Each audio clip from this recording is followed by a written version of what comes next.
বালুরঘাটে budget friendly অনেকগুলোই family restaurant আছে, but এই একটা রেস্টুরেন্ট যেইখানে ১২০ টাকায় একজন মানুষ ভরপেট দুপুরের খাবারটা খেতে পারবে। আমি জানি না, এই রেস্টুরেন্টে যেতেই আমাদের খুব ভালো লাগে।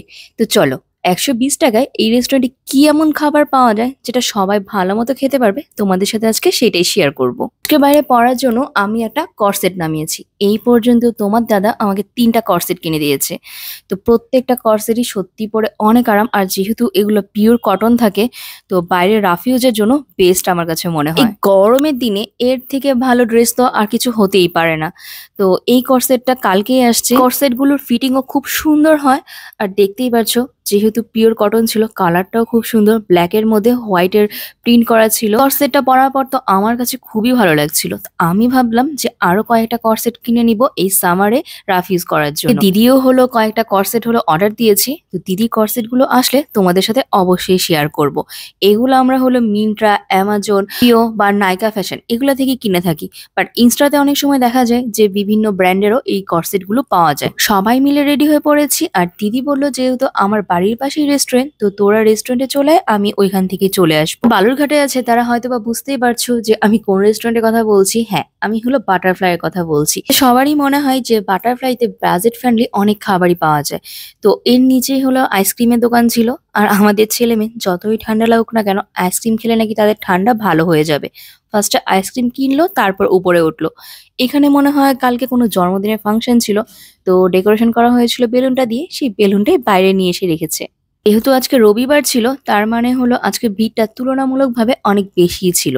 আর এইখানে রবিবার হোক আর যে কোনো দিনই হোক, দুপুরবেলা একটু ভিড় থাকি। বিশেষ করে এই ১২০ টাকার থালিটা এখানে অনেকেই পছন্দ করে। রেস্টুরেন্টে অনেক ভিড় হয় বলে দিদি হলো সকালবেলায় ফোন দিয়ে এখানে বুকিং করে রাখছিল। তো ওনারাই আমাদেরকে বলেছিল যে ১:৩০ থেকে ২টার মধ্যে চলে আসতে, কারণ তারপরে নাকি ভিড়টা অনেক বেশি হয়ে যায়। যখন রেস্টুরেন্টে আসছিলাম তখন আকাশটা খুব চকচকেই ছিল, বাট রেস্টুরেন্টে ঢোকার পরই মনে হচ্ছিল আকাশটা একদম কালচে হয়ে যাচ্ছে।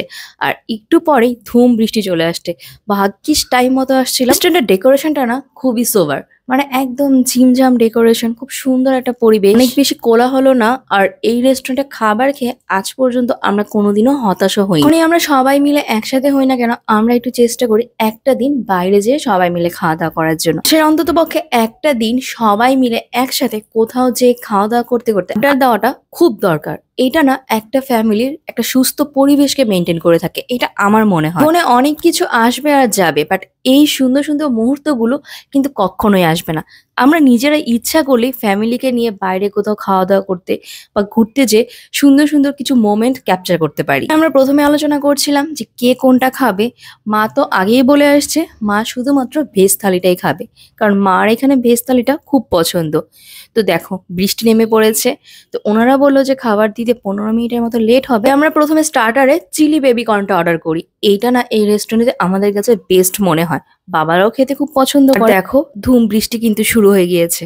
এই কাঁচের জানালা দিয়ে বৃষ্টি দেখতে দেখতে হাতে যদি ১ কাপ চা আর কফি থাকে, ওই সময়টা একটা রোমান্টিক ভাইব দিবে। এইদিকে দেখো মার কিন্তু ভেজ থালি চলে আসে, সাদা ভাত, ফ্রাইড রাইস, শুক্তো, তারপর তোমার হলো পটল পোস্ত, শাক, লাউ দিয়ে তোমার বড়ির একটা ঘন্ট, ভাজা, পাঁপড় ভাজা দেয়, তোমার ডাল, দই, চাটনি, তারপর মিক্সড ভেজ দেয় একটা, পনিরের তরকারি দেয় একটা, আর একটা কি যেন একটা সবজি দেয়। অনেক কিছু কিন্তু থাকে এই ভেজ থালিতে, আর একটা মানুষ এই ভেজ থালি কিন্তু একা শেষ করতে কখনোই পারে না। আমরা সবসময় এটা শেয়ার করে খাই। ভাতটা তোমার আনলিমিটেড থাকে, তো যদি চায় তাহলে এই ভেজ থালির সাথে কিন্তু আলাদা করে খাসির মাংস অর্ডার করতে পারে। এইখানে হলো তোমার ২৪০ টাকায় ৬ পিস খাসির মাংস দেয়। ইচ্ছা করলে ১ প্লেট খাসির মাংস নিয়ে কিন্তু আরামসে ২ জন খেতে পারে, অনেকে চাইলে ৩ জনও খেতে পারবে ২ পিস করে। তো এইখানে হলো মা, বাপি আর মামা ভেজ থালি নিছিল, আর আমরা আলাদা করে ৩ প্লেট খাসির মাংস নেই, সাদা ভাত নেই, বাবাদের জন্য একটু চাইনিজ ফ্রাইড রাইস নেই, আর তোমার হলো গার্লিক চিকেন নিয়েছিলাম। এখানে খাবার নিয়ে আমার রিভিউ দেওয়ার মতো কিচ্ছু নেই, কারণ আমার কাছে মনে হয় এটা একদম বাড়ির খাবারের মতো। তো এই রবিবার আমাদের কারো বাড়িতে আর খেতে ইচ্ছে করছিল না, তো অনেকদিন পর আমরা সবাই একসাথে হয়েছি, তাই ভাবলাম একটা সুন্দর সময় কাটানোর জন্য খাওয়া দাওয়া করি। আর সবার লাস্টে এই মশলা কন্ডিলিসটা নিয়েছিলাম। এইটা আমার কাছে বেস্ট লাগে। খাওয়ার পরে যা খাই মনে হয় খুব সুন্দর মতো হজম করে দেয়। এই তো খাওয়া দাওয়া শেষ, এখন হলো বাড়ি যাওয়ার পালা। যাওয়ার আগে শুধু এইটুকুই বলবো যে 200 টাকায় আপনি ইচ্ছা করলে দুপুরের লাঞ্চটা এখানে ভর পেটে খুব সুন্দর মতো করতে পারবেন। এই রেস্টুরেন্টে সব থেকে বেশি ডিমান্ড হলো এই ভেজ থালিটার।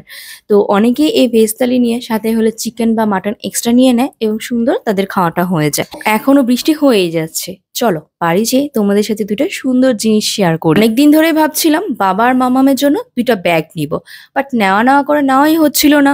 গতবার যখন ভাইফোঁটা হলো বাবা আর মামামকে আমি দুটা ব্যাগ কিনে দিছিলাম।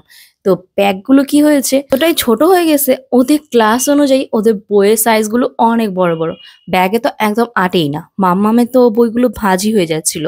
দিদির কাছে একটা এক্সট্রা ব্যাগ ছিল, দিদি আবার ওইটা বাবাকে দিছিল, যেটা বাবা এতদিন ইউজ করলো। আস্তে আস্তে ওদের বইগুলো নষ্ট হয়ে যাচ্ছিল, বিশেষ করে মাম্মামে, যার জন্য আমরা বড় ব্যাগ অর্ডার দিই। তো দিদি 12 ইঞ্চির হলো দুটা ব্যাগই অর্ডার দিছিল। বাবার ব্যাগটা সাইজটা একদম ঠিকঠাক আছে, একটু বড়ই মনে হলো, বাট মাম্মামের 12 ইঞ্চির ব্যাগটা আবার ছোট হয়ে গেছে। বই ঢোকানোর পর এখনো হালকা একটু ভাঁজি আছে। তো মাম্মামের ব্যাগটা আবার রিটার্ন পাঠানো হয়েছে আর বাবার এই ব্যাগটা নেওয়া হয়েছে। অবশ্যই তোমরা কমেন্টে জানাবে যে দুজনের ব্যাগগুলো কেমন হয়েছে। ওদের দুজনের তো ভীষণই পছন্দ হয়েছে। জিনিস পেলে আমরা যেমন আনন্দে আত্মহারা হয়ে যেতাম, সারাটা দিন ওইটা নিয়ে ঘুরতাম, বাবা আর মামা নতুন ব্যাগ পেয়ে ওটা নিয়ে মনে হয় ঘুমাতে যাবে। দেখে দেখে দেখে না আমরা এখন নিজেদের ছোটবেলাকে উপলব্ধি করছি। চলো বন্ধুরা, ভিডিওটা এইখানেই শেষ করি। যদি ভালো লেগে থাকে তাহলে একটা লাইক, কমেন্ট আর শেয়ার করে দিও।